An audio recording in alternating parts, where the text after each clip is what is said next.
quand même, ne voyez-vous pas là un youtubeur investi? L'épisode est sorti hier soir, on est vendredi matin, juste avant d'aller au travail, il vous fait sa petite review. Eh, quand même, on est professionnel jusqu'au bout.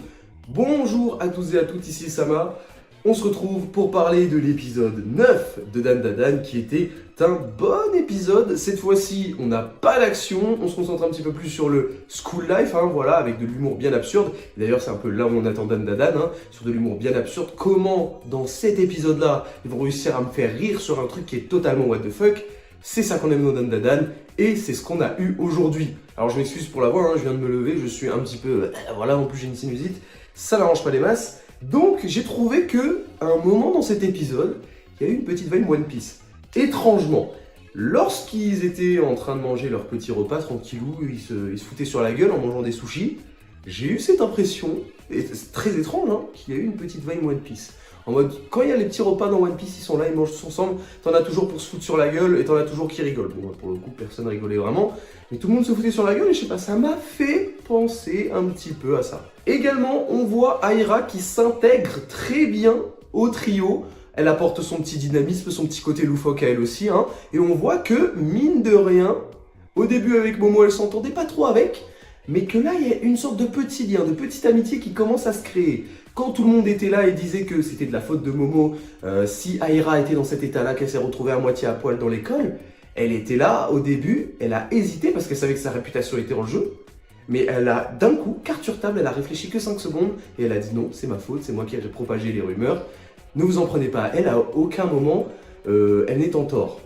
Et bam, d'un coup, petit effet de bombe, et elle était là, tu fais waouh, la meuf a renoncé à tous les fruits de ses efforts juste pour défendre une meuf qu'elle connaissait à peine. Bon, il y a un petit côté humain qui est mis en avant aussi que j'aime beaucoup, et c'est sympa, le personnage est quand même un petit peu plus réfléchi au final que ce qu'on pensait au début. Et là, pour le coup, on a une petite fin mémorable, un petit cliffhanger qui nous met bien quand même. Le petit plan dramatique en zoom sur Okarune nous le prouve très bien. On est là, on fait ouh, il va y avoir embrouille. Et ce qui est assez drôle du coup, c'est qu'on voit que les rôles commencent à s'inverser. À la base, on voyait plutôt que c'était les deux meufs qui couraient entre guillemets après Okarune, enfin surtout Aira, mais on voyait toujours qu'il y avait cette espèce de délire que il y avait ces deux meufs qui étaient un peu derrière Okarune, que voilà, ça faisait du fuis-moi je te suis-moi je te fuis, ce genre de délire. Mais que là, du coup, ça va potentiellement être Okarune qui va faire concurrence avec l'ami d'enfance de Momo et qui est son premier amour. Et pour le coup, chaque épisode qui passe nous montre toujours un moment entre Okarune et Momo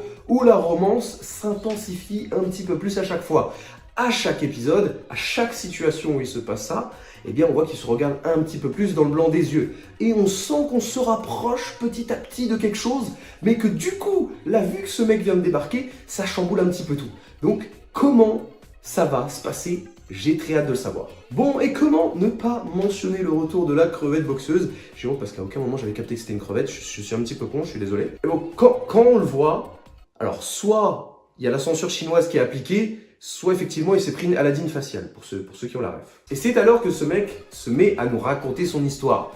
Sa femme est morte d'une maladie, il vient d'une planète qui est pauvre, qui est complètement détruite, et son fils est atteint de la même maladie que sa femme. Autrement dit, la maladie en question, c'est que lorsque, du coup, il pisse et lorsqu'il chie, il y a du sang en grosse quantité qui sort. Et du coup, son fils a besoin d'un traitement, d'avoir du sang renouvelé, du sang frais chaque fois. Et ça coûte beaucoup d'argent. Donc, ce qui se passe, c'est que ce mec-là travaille illégalement pour pouvoir subvenir aux besoins de son enfant. D'autant plus qu'il vient d'une espèce dont il est le plus faible apparemment, il fait partie d'un des plus faibles, donc il ne peut pas effectuer de travail légal qui rémunère bien, il est obligé de passer par l'illégal. Donc, comme quoi, voilà, même les méchants, enfin même si c'était pas vraiment un méchant, au moment où c'était un méchant, on l'a présenté comme tel, eh bien, il a un petit développement, tu vois, il a un petit truc à raconter, il a son histoire, c'est pas juste un mec qui apparaît et qui est là pour faire obstacle au protagoniste, en fait. C'est quelqu'un qui a son histoire à lui, en fait, avant Dan Dadan, avant l'histoire avec Okarune et tout ça, lui, il a un passé et lui, il a eu une vie. Et c'est intéressant, ça donne un peu plus de matière quand même à l'histoire. Et lorsque Okarune quand même entend ça, le mec propose de donner son sgeg, et c'est pas la Croix-Rouge ici, en plus, il a galéré à le récupérer et il est prêt à le donner. Bon, ça montre quand même la générosité d'Okarune, quand même, il a été touché par l'histoire de ce mec-là, mais quand même. Parce qu'au final, quand même, son sang il est blanc. Au final, ce n'était pas la censure chinoise. Hein. Son sang est blanc. Et pourquoi il est blanc? Parce que c'est du putain de lait de vache. Donc, c'est-à-dire qu'on lui a fait boire du lait de vache, il a fait « Putain, mais c'est mon sang !» Et un truc de malade. Du coup, ce qu'ils ont fait, c'est qu'ils ont pris une vache, qu'ils lui ont donné. Du coup, il a pu soigner son gamin. Et c'est happy end. C'est incroyable.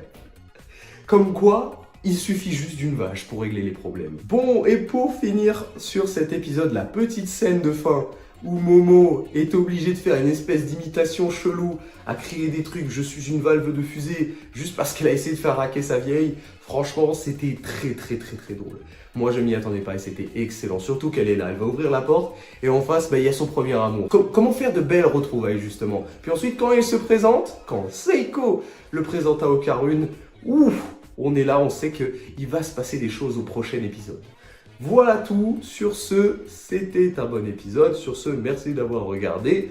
Lâchez votre petit commentaire pour le référencement. Sur ce, c'était le Sama. Et moi, je vous dis sayonara.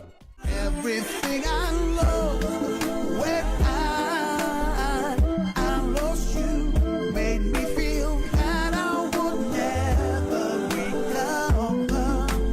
Now my life has changed.